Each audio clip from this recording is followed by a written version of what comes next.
किसी गांव में एक पुराना सा घर था।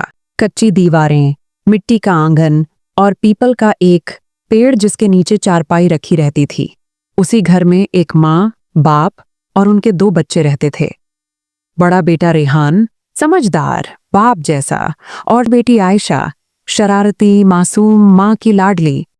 बेटा, अगर कभी बुरा समय आ जाए और मैं ना रहूं तो एक दूसरे का साथ कभी मत छोड़ना।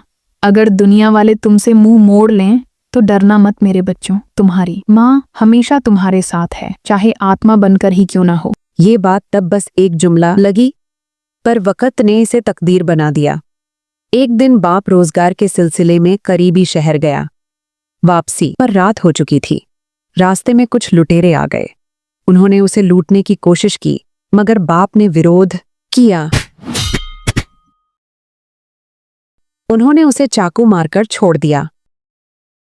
लाश जब घर पहुंची, माँ ने छाती पीटी और दोनों बच्चे बाप के सीने से लिपटकर रोने लगे।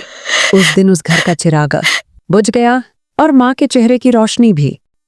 माँ ने हिम्मत नहीं हारी, खेतों में मजदूरी करने लगी। साल बीतते गए, मगर एक दिन माँ बहुत बीमार पड़ गई और उसने हमेशा के लिए आंखें बंद कर लीं। अब रेहान और आयशा अकेले रह गए। रिश्तेदारों ने कुछ दिन दिखावे का दुख किया, फिर चाचा उन्हें अपने घर ले गया। पहले दिन सबने प्यार किया, पर दूसरे दिन चाची ने कहा, अब ये दोनों कब तक यहाँ रहेंगे? ये हम पर बोझ हैं। तुम बड़े हो गए हो, अब खुद कुछ करो।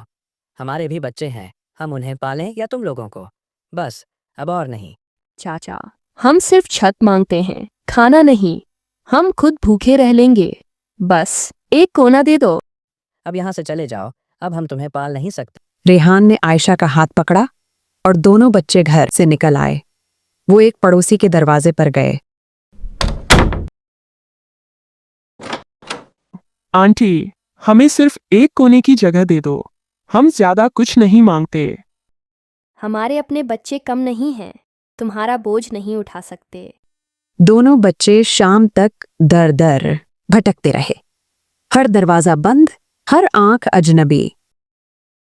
थक कर एक दुकान के बाहर बैठ गए। दुकानदार ने उन्हें देखा, पहले कुछ नहीं कहा, मगर जब ग्राहक आने लगे तो चिल्लाया, यहाँ से निकलो, ग्राहक डर जाएंगे। भिखारी हो क्या? आओ आयशा, यहाँ भी हमारा कोई नहीं है, हम चलते हैं। शायद माँ हमें कहीं मिल जाए। जंगल में पीपल के एक पुराने पेड़ के नीचे वो बैठ गए। ठंड लग रही थी, आंखें बंद हो रही थीं, मगर नींद नहीं आ रही थी। भैया, माँ कहाँ चली गई? उसने तो कहा था कि वो रूह बनकर भी हमारे साथ रहेगी। क्या वो हमें भूल गई? माँ, तुम कहाँ हो? तुम्हारा बेटा और बेटी तुम्हें पुकार रहे हैं। आओ माँ, अब और बर्दाश्त नहीं होता। तभी एक तेज हवा चली, जैसे किसी की मौजूदगी हो।